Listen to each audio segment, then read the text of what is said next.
Hello and welcome back to the fireside. Today I'm going to tell you about my first face-to-face meeting with Steve Jobs and Bill Gates. And it's an interesting story, but it has nothing to do with Christmas. And I've been doing Christmas stories for like the last 3 Christmases, but I'm out of Christmas stories. If you watched last year, which I'll link up here, I went through lots of stories about several Christmases and kind of exhausted my supply. But this story is significant because it was 40 years ago, not quite, 40 years ago, January, 1986. So here's how it all began. When the Mac came out in '84, I was one of the first people to buy one, and I sought out other Mac users, and I found a whole bunch of people on CompuServe and the MOG forums. You don't know what any of that is, but it's where a whole bunch of us got together and would talk about Mac stuff, and I met a lot of interesting people. One of the people I met was Neil Shapiro, who ran the MOG forums, and he was the first editor-in-chief of MacUser magazine. I was consulting on Wall Street for Goldman Sachs.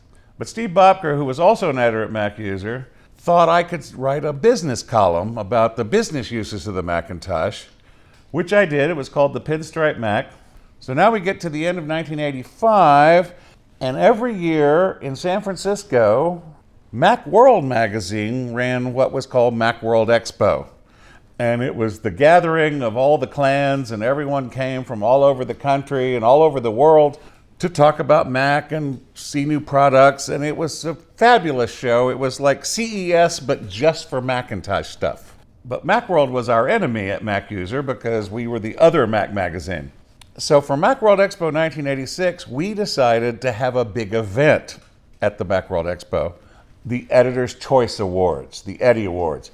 Now, we'd been giving them out in the magazine for a year or two prior, but this was going to be the first formal dinner.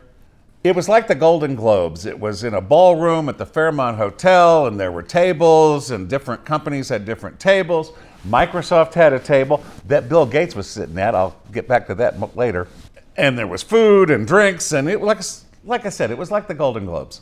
It was really cool, and it was a nice dig at Macworld magazine because, they were our big competitor, and they were actually running the Macworld Expo. But we had this little sideshow over at the Fairmont Hotel, and it was a big deal.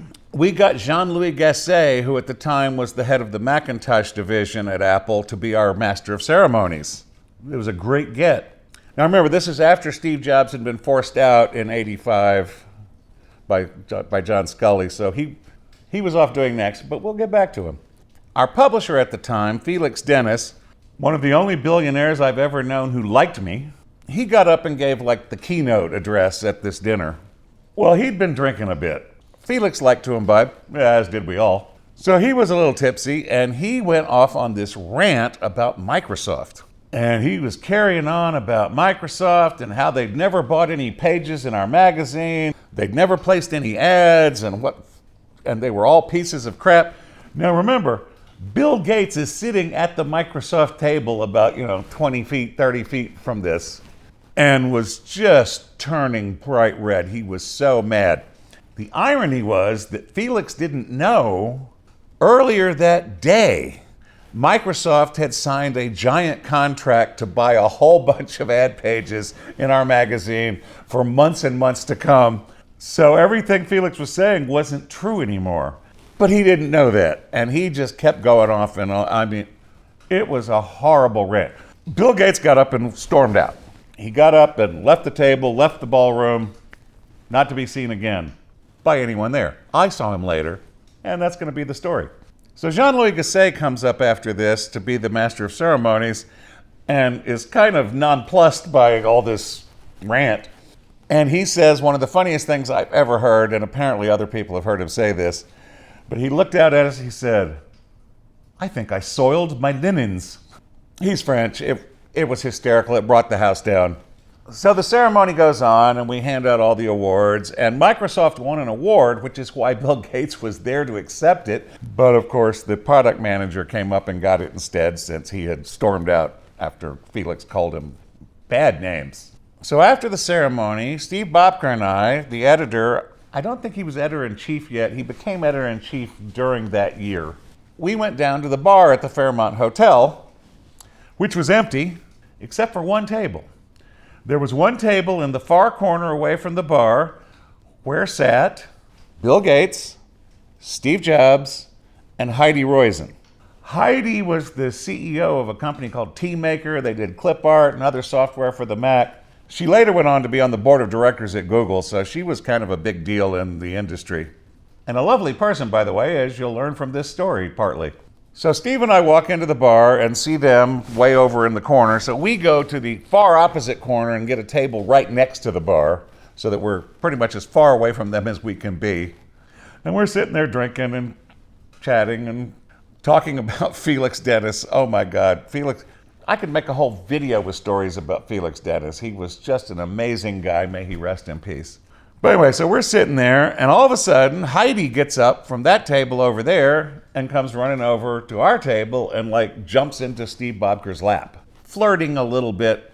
I don't like to speak ill of the dead, but Steve Bobker was not a good-looking man. She was making a point, apparently, because shortly after this, we hear, yelled across the room from that table over in the corner, we hear Bill Gates say, "You can come back now, Heidi, he's leaving." So we all look over, and Steve Jobs is walking out, and he stops and just stares daggers at me. Like, "I'm marking your face. You are going to pay for this later." By the way, I did. Later, he threw me out of Next a couple of times, and he threw me out of Apple once after he came back later. I got a lot of stories about Steve Jobs. So Steve Jobs storms out. Heidi goes back over to sit back down with Bill Gates. Bobker and I just look at each other like, what the hell was that all about? And that was my first face-to-face encounter with Steve Jobs and Bill Gates, both of whom did not like me. They both knew me because of my writing in MacUser, because I used to tear Microsoft a new one in almost every column, and I wasn't always as positive about Apple as Steve would like. At this point, he's out, but he still really cares about the company, and he owns a lot of stock in it. So he really didn't like it when people didn't say nice things about Apple in the press. So he hated me the whole time he was alive. Bill Gates also hated me and eventually got me fired from MacUser for a column I wrote in like '93. What I said was true, but Microsoft had gotten people under NDAs, and so there was no way I could verify it. So basically, he said I was lying, which I was not. Someday I'll tell the story about what that was all about. So I got fired from MacUser for basically telling the truth about something Microsoft didn't want the truth told about. Oh well. We went on to have a wonderful Macworld Expo. Macworld Expo was just a fantastic time. There was one every January in San Francisco, and there was one every summer in Boston. So that's the story of my first face-to-face encounter with Bill Gates and Steve Jobs. There were more later. Microsoft flew me up to Redmond, and I met with Bill Gates and a bunch of people with the magazine like a year or two later, after I moved to California, because the magazine moved to California in 1987, and I moved with them, giving up my consulting thing at Goldman Sachs. Goldman Sachs offered me a full-time job, but I had to pass a lie detector test and a drug test. So I moved to California with the magazine and continued writing. And eventually went back to Texas, got a PhD, and became Dr. Wigo. And then retired from teaching and have a YouTube channel where you're watching this video. So maybe that wasn't the best story, but you're the first people who've ever heard it who weren't like personal friends of mine, because most of the people involved were dead or didn't want to talk about it. So that was the first MacUser Editor's Choice Awards, or Eddy Awards, which later, after MacUser got sold to Macworld, became the Macworld Eddy Awards. When I was trying to research this story to make sure I was getting all the points right, you can't find anything about MacUser's Eddy Awards. They're all about Macworld Eddy Awards. Macworld has rewritten the past. But now you got it straight from the horse's mouth. I was there at that ceremony, and I was there in that bar at the Fairmont Hotel, and Steve Jobs looked at me with a look that would kill a bull. He was so mad. I don't know why at me. I guess Bobker was a little more intimidating. He figured he could intimidate me with a glare, which he kind of did. So anyway, that's my story for this Christmas. It happened in January, almost exactly 40 years ago. So it's kind of seasonal because it was January, but it wasn't really Christmas. Yeah, I'm sorry. So that's it for today. Thanks for stopping by. See you next time when we'll get back to tech or cameras or something like that. Bye-bye. I gotta go get ready for New Year's. Thanks for staying to the end. Bye-bye.